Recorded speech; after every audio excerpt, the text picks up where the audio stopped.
after you've identified your preferences, what's important to you internally. So you've taken a deep dive. Are starting to know who you are and why you're here. And then it starts to make sense to create that purpose that is the bigger overall purpose of Hello, why you're and here. welcome to the Finding the Unicorn in You podcast. I'm Dr. Jaime G. Raygoza, a life coach, psychologist, and your host. Join me on a journey to inspire and transform ordinary lives into something special. Here, we celebrate the unicorns, those who choose not to follow the ordinary conventional path, but rather chase after their dreams and choose the path less taken, making them truly unique. Together, we'll explore powerful life coaching techniques and hear from special guests who embody the spirit of unicorns in their own way. What are we waiting for? Let's get started. Hello, everyone, and welcome to another episode of Finding the Unicorn in You. Today, I have an individual with a master's degree in counseling with an emphasis on career. They have helped hundreds of people with ADHD over the past 35 years find a fulfilling and sustainable career direction. I'm really excited to have her on here to share her experiences. So without further ado, welcome Shell Mendelson. Wonderful to be here. So why don't you tell us a little bit about the work that you do and how did it even get started? I got my master's in counseling. First of all, I wasn't really clear about what area of counseling I wanted to go into. So I found a way to get into a program that had very few people, and it was very specialized, called vocational rehabilitation counseling. Some of you may be aware of what that is. And I did that for 10 years, actually. I was working in the workers' compensation system in California, the state of California. And anybody who's as old as me knows that it was eliminated way back when, probably before you were born, and a lot of people listening were born. And I was on committees trying to save it because it was mandatory at that point. So everybody was making great money, and we could have an hourly rate we wanted. We were helping injured workers find work that made sense for them with their disabilities. Only problem was it was a very adversarial system, and there were a lot of players, the government, the attorneys, so the insurance companies, and the rehab counselor was always in the middle of that, having to balance everything, having to basically compromise ourselves over and over again because God forbid the insurance companies would have to spend a little money on these workers. It was that kind of a thing. So we were always begging, borrowing, and stealing to help our clients. And it just, for me, it was fun in the beginning. I really enjoyed it because I got to be a professional. It was my first professional job and I was really good at it. It was great. And then after 10 years, it just became like an albatross. And I've always been the kind of person that when things start going south for me, I can see the writing on the wall. And so I started making plans to move into another aspect of using my career counseling background. And that was when I always loved What Color's Your Parachute, written by Richard Bowles. It comes out as a yearly edition and it's been around. He died in 2017. His family took over after that. But it started maybe 45, 50 years ago, one edition a year. And for many years, in fact, I still am listed in each edition as it comes out. I got the training with him personally. So I considered him my mentor. He was the guy for me. He was like the grandfather of career counseling. And his method, his process really worked for the clients that I was working with. And once I started using that model, I never stopped. And then at one point, I woke up with the idea of kids art, which later became a children's art franchise. So the name came to me and the business model came to me when I woke up. And it took me years to pull all the people together, to all these people help create this model that we offered. And it was very successful. We were in 39 states and 16 countries internationally. And after maybe 7 or 8 years or so, I was the CEO founder, right? I finally realized when the day-to-day work started happened. I was working day to day in the business because we were doing okay. We were selling franchises. But when we were servicing the franchisees and the never ending fires that had to be put out, I realized I was no longer using any of the skills I loved using. I wasn't doing any of the work I enjoyed doing. The part I loved was putting it together, right? Creating the whole thing, right? We think in puzzles. We think, how do we put stuff together? How do we? And that was what I really was thrilled with doing. But as it was the day to day, it literally became an albatross, literally. And I was no fun to be around. I was undiagnosed. And I'm sure I have some karma to pay. I am sure because I wasn't thinking about other people. I was just thinking about how do we get this done? And I would throw assignments at people and not think about how much other work they had. And now I realize that's just insane to do that. I finally realized I wasn't the right person to be running this company. But by then, things had gone really downhill with my business partners.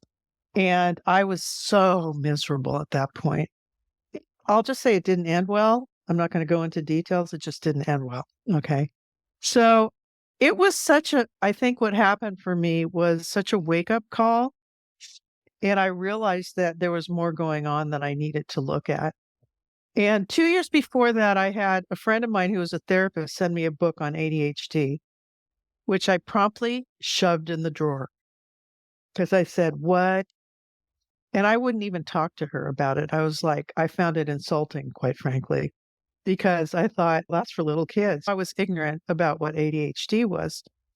So for 2 years, it sat in my drawer. And when I finally ended up in an apartment after I got divorced because the business had crashed and everything went to hell and I hit rock bottom, basically, I literally went crawling over to the bookshelf. I knew right where that book was, and I grabbed it and I started reading.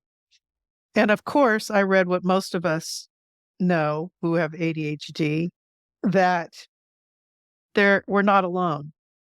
That this and it was the first time I recognized myself and I said, "Oh my God, that's usually I think the wake up call most of us have." So that's what happened to me. It wasn't that different. It was just maybe a little bit different circumstance, but I was really crashing and I think I was close to having a nervous breakdown at the time. But once I recognized that's what it was, I went and got the diagnosis. And of course, that's when everything shifted. And I had been doing this career work for years with clients. Once I had got trained in parachute, I started working individually with people. And that was before I did kids art, though. So once I got out of kids art, I started back to working individually with clients. And it was like heaven. It was all this. I was home. I was where I was supposed to be. I should never have left in the first place, or I should have had a backup plan and left way before the crash came, that's one of my stories as far as just when something is a life purpose, your life purpose, and when something is a mission. For me, kids art was a mission, but it wasn't the work I was really meant to be doing. It wasn't my purpose. And after that, I was working individually with people individually. And I decided at that point that I was going to work strictly with people with ADHD. So that was about 13 years ago. So for the past 13 years, I've been working independently on my own. And I had decided years ago I could never work for anyone. I don't like people telling me what to do. We don't like being told what you're not the boss of me. Yeah, we can be very rebellious. We can have an attitude about that. And that was exactly where I was. And so when I started working with people with ADHD, I started realizing that the parachute method was needed tweaking for our tribe, that we really needed to have things broken down differently, more graphic. We had to have more metaphors put into images, which were graphically created. And so for 13 years or so, I just created as much as I could. And I created this thing called the Your Next Career Move Masterclass, which I stopped working with people individually and just started working with 6 people at a time doing this masterclass, which took them through takes them, and I'm still doing that. I'm finally training my first instructor, but takes them through the process. And it's been a wonderful ride. Wonderful, wonderful. So yeah, that's been my work experience. And then finally, the last part of it, where we come up to the book part, is that I don't know. I just got so tired of using this workbook, parachute workbook, because it just didn't. I had to tweak so much of it, and it just wasn't working anymore the way in the format that it was. So I just said, okay, I'm going to create something that works for ADHD neurodiverse people. And we are in our first draft. It's hopefully will be launching fully by the end of the month, beginning of next month. And it will be available hopefully worldwide. It'll be available mostly on my website and through Amazon Marketplace because it's spiral bound. So the book itself is physically 8.5 by 11. It's not a small, it's a regular size notebook. And it's going to be spiral bound, so it's laid flat. And it's going to have what I call the planets. It's called the map that you create as a result of identifying all your preferences that would make up your ideal work are then transferred to what's called the planets, your career galaxy, which will be a fold out, 11 by 17 fold out. Beautiful. I wish I had a picture of it I could show you. And you can tear it out. You'll be able to tear it out. And then I'm going to have a notebook that people can use to go with it.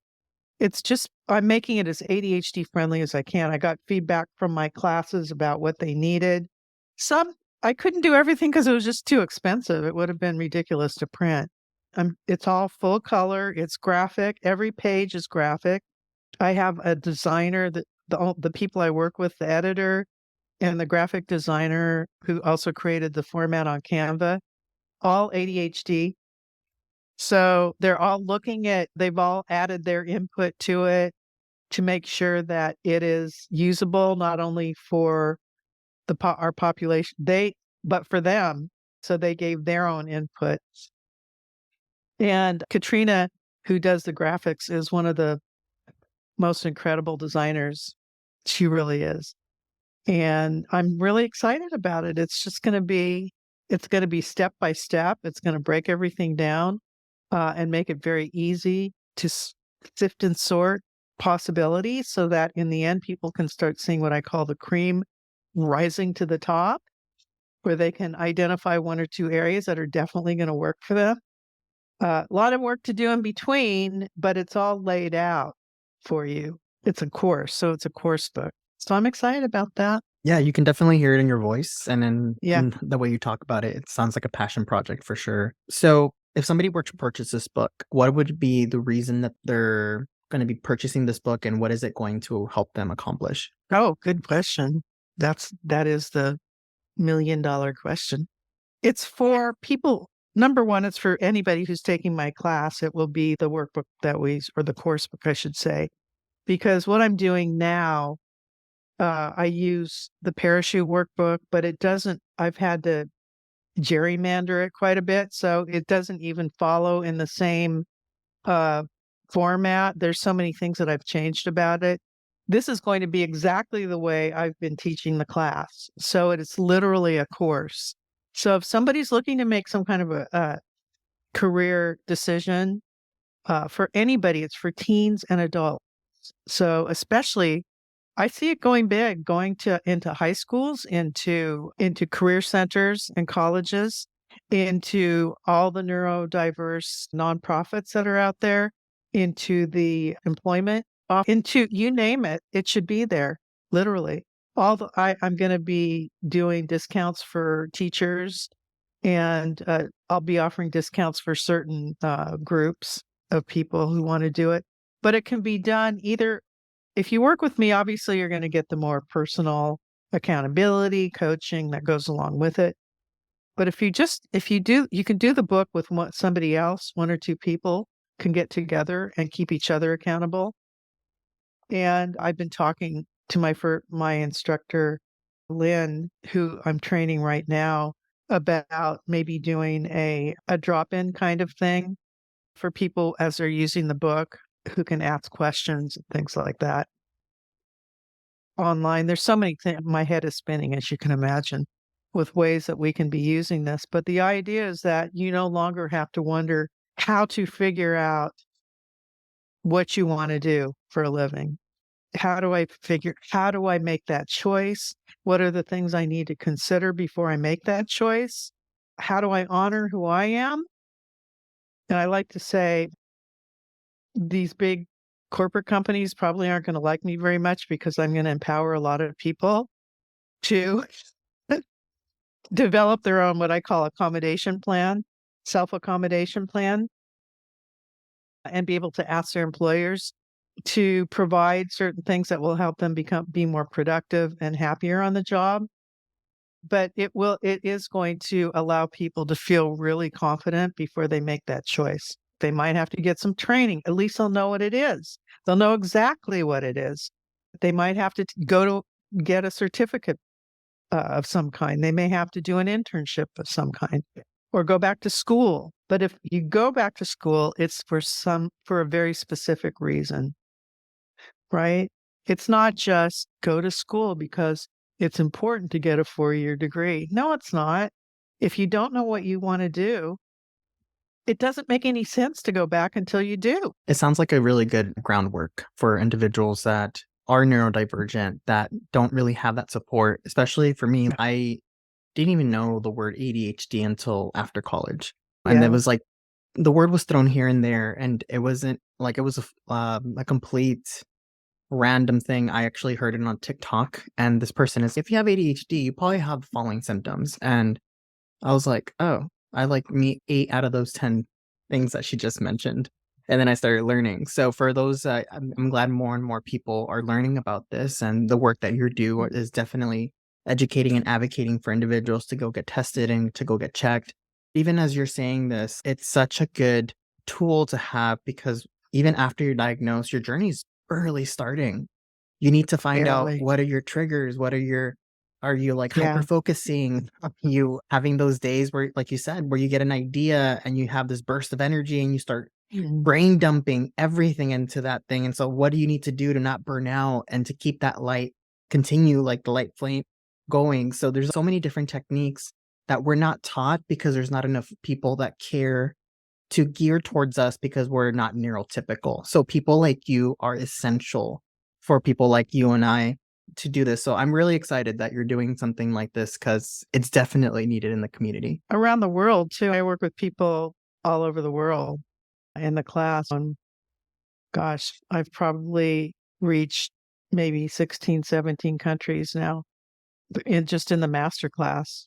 Yeah, I'm hoping it will be global. I would like it to be translated into different languages, and the next edition will hopefully be for teachers to be able to teach I believe this should be mandatory in the schools. Can you imagine if you had a very serious class that really broke things down? And I like to say, yes, this is for people with ADHD, but truly the process is for anybody. And I talk a lot about ADHD in the course book, but I also know that the way it's broken down simplifies it for everyone. And at the end, there's a lot of ways to bring things together, a lot of repetition, which we need repetition. So I repeat stuff a lot. We talk about the things that keep us safe all the time at status quo and will constantly be taking us back there. And the older you are, let's face it, the more baggage you have. And it's harder for some people. It's more challenging to get past that status quo, that little voice that wants to take you right back to square one.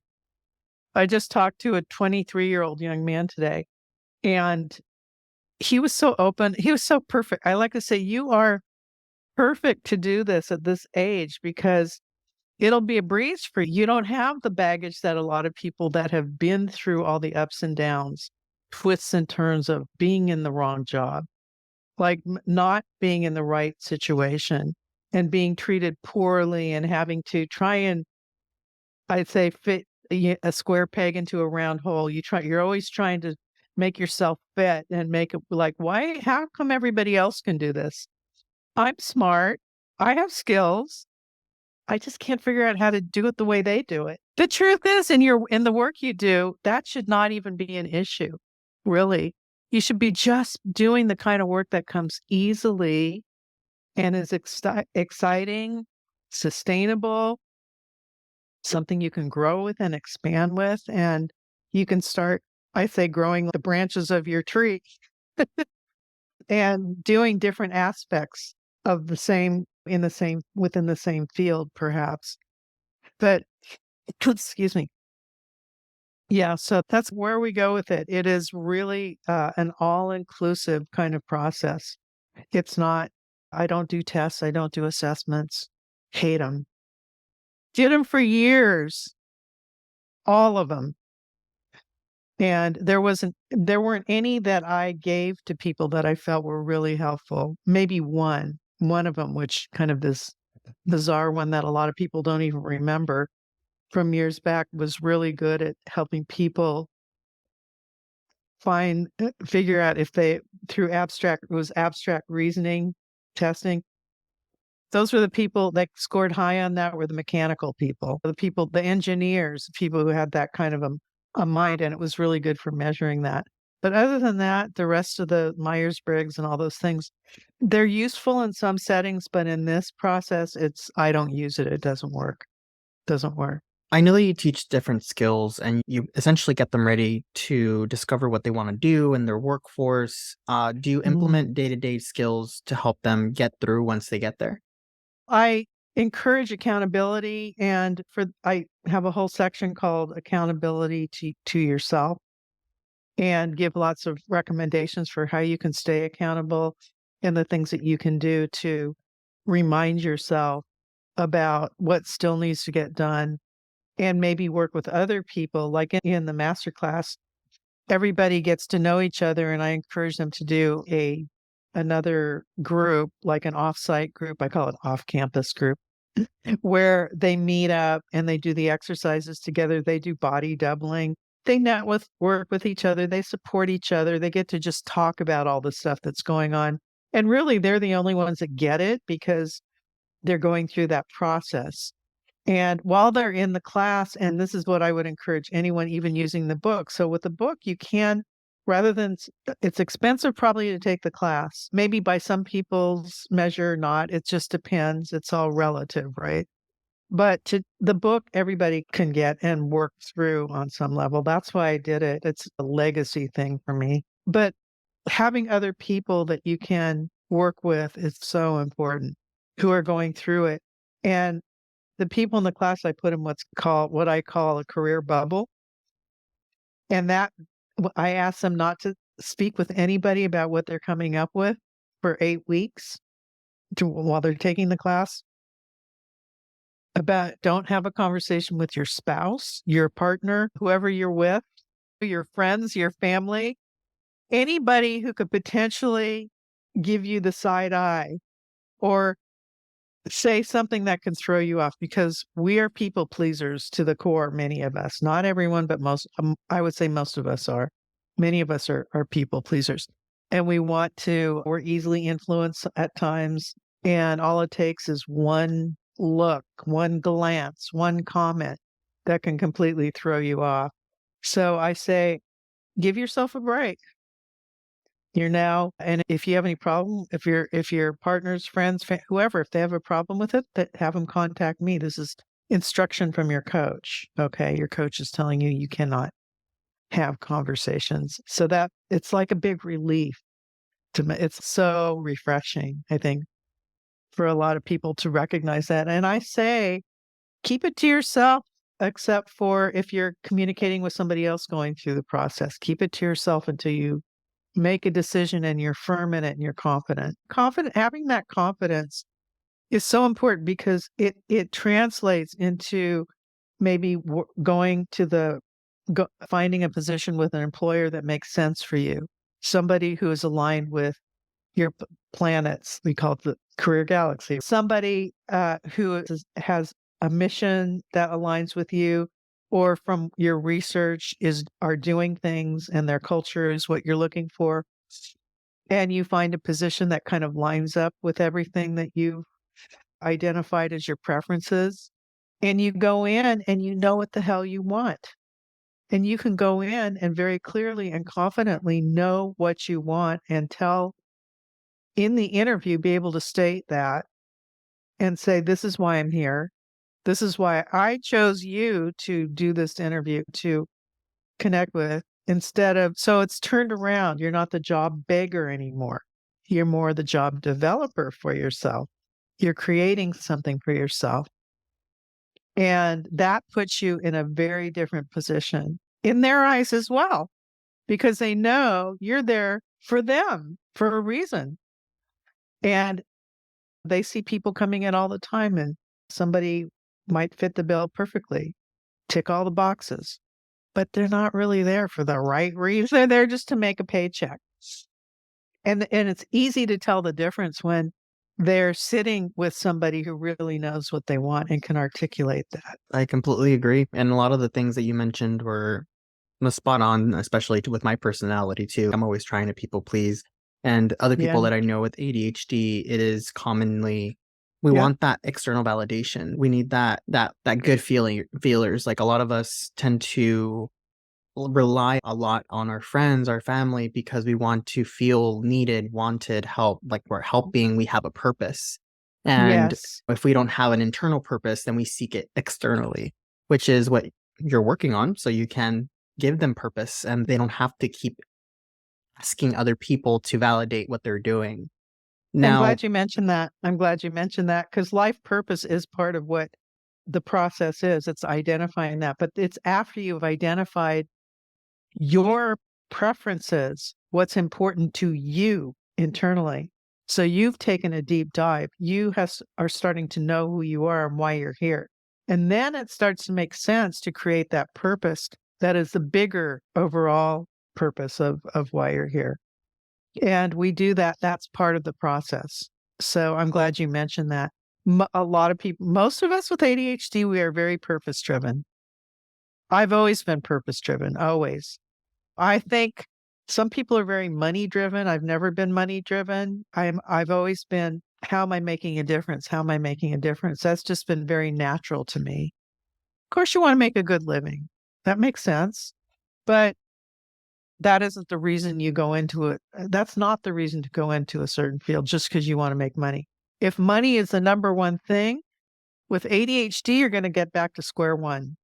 That's what's going to happen. Yeah, it might work for a while, but eventually it's not going to work anymore. So you have to throw that whole money thing out while you explore everything that's possible out there and be open to really identifying who you are. And what's really interesting is a lot of people find that things that they had thought about for many years might start coming up. And they might find also that what they're doing now, they weren't sure about, but now they're sure this is where they want to be. So that's okay, because it gives you that validation. So it's not always for people who can't figure it out. It's for people who want validation that they're doing the right thing now. And then they can go on and do other things and do more and grow, right? And have be very purposeful and intentional about it. I completely agree. Now, I Yeah. am curious, and you can speak about this for you, and then maybe if you've seen this in your clients that you work with. But one of the Mhm. biggest conversations that I've had with individuals have been Mhm. the concept of time blindness and how sometimes you get hyper focused on a certain activity that you lose track of time.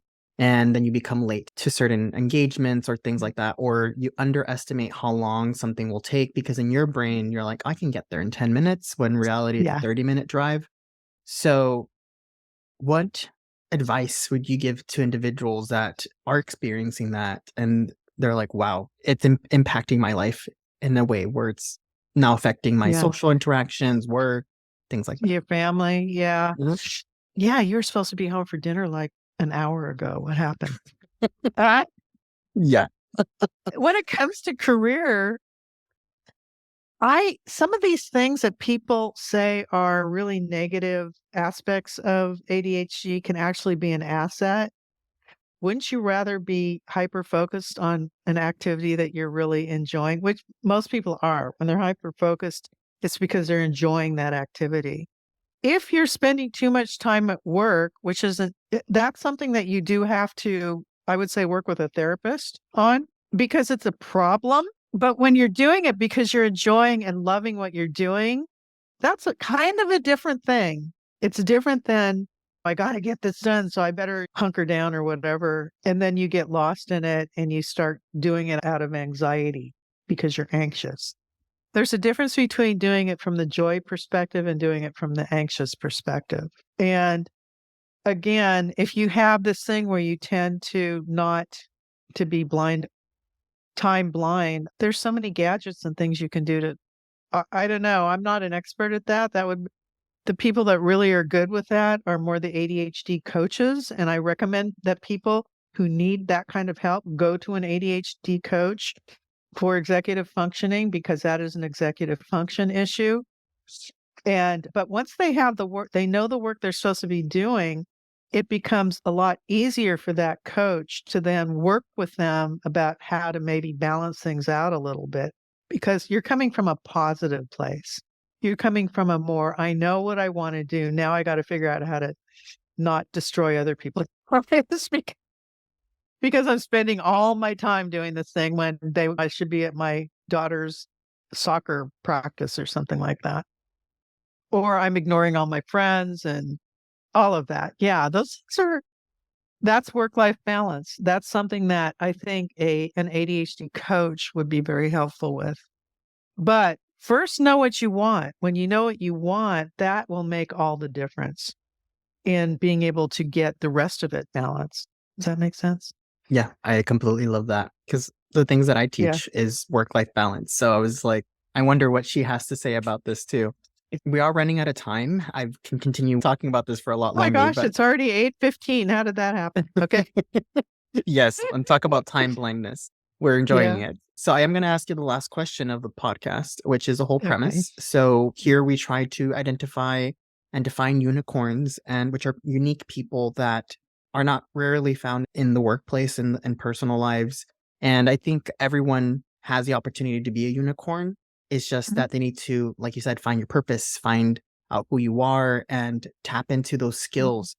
So for you, how would you say, with all the people that you work with, people with ADHD, what can one Mhm. do to start tapping into that inner unicorn and start their journey? I believe that almost everyone with ADHD has an inner unicorn. We are unicorns in general, and we are creative by nature. And it's finding a way to use that creativity to really blossom. And it doesn't always mean the arts. Like creativity can come in many forms, and tapping into and understanding who you are. Of course, it's to figure out what it is that you want, to answer that age-old question, what do I want? And that's my work. That's the work I do. It's to help people to answer that question and articulate it and feel confident when they're talking about it. So the people that go through this process come out feeling more confident and are some of the few people in the world that can actually say what they want. They can, and that is what is the beginning, I think, of creating many opportunities to do many unicorn things in their lives, create a company. You have people that are coming up with new ideas. ADHD people in general are the movers and shakers of the world. We're the ones that have the ideas. We're the ones that problem solve and we get through all kinds of stuff. And so we're the ones that create the services and the products out there. Obviously, the ones you always hear about, people like Steve Jobs and the Microsoft guy and the what's his name? The airlines guy. Can't think of their names. Richard Branson, all those people. Those people that are unicorns and they're all ADHD. And each one of us have that in us. It's just being able to bring it out and understand who we are at a deeper level. And you can't really do that until you work through all the different aspects but you need to understand who you are at your core. And then the unicorn part's going to pop out. I think it'll just be one of these aha moments, and it might be a few years before that happens. It can happen in a minute, and it can happen in a few years. It's different for everybody. But once you really understand that and you start moving along that path of moving closer to who you are and doing work, for example, that's consistent with who you are and what you want and where your best fit is, it's going to allow that creative, unicorny kind of person to shine and come out. Thank you so much. I really enjoyed our conversation. So if somebody wants to get a hold of you, hire you as a coach, or they want to purchase the pre-sale of the book, yes, how can they do so? For the book, go to careercoachingwithshell.com and click on course book, and you'll see the author's page there, and you can pre-order. And the same website, obviously, click on the masterclass information if you want to know about joining the masterclass. There's lots of information there. You can schedule an intro call with me. My phone number's on there, my email's on there. Everything is there. We want to hear from you. We want to help. We really want to help you get it. So. Perfect. Thank you so much. And for listeners, as a reminder, you can actually find Shell and a summation of this podcast at the Unicorn Wall of Fame, where you'll see her picture, her bio, and all the links that she just mentioned. And you can also find it in our show notes. Quick reminders, episode come out every Friday at 7 a.m. And don't forget to leave us a 5-star review. Thank you so much, Shell, for everything. It's been a pleasure. And everyone, until next week. Thank you for listening to the Finding the Unicorn in You podcast. I truly appreciate you listening, and I hope you enjoyed this episode and gained valuable insights. If you like what you heard, please subscribe to our podcast and leave us a review on your favorite platform. Keep listening, keep learning, and keep growing. Until next time, this is Dr. Jaime G. Raygoza signing off.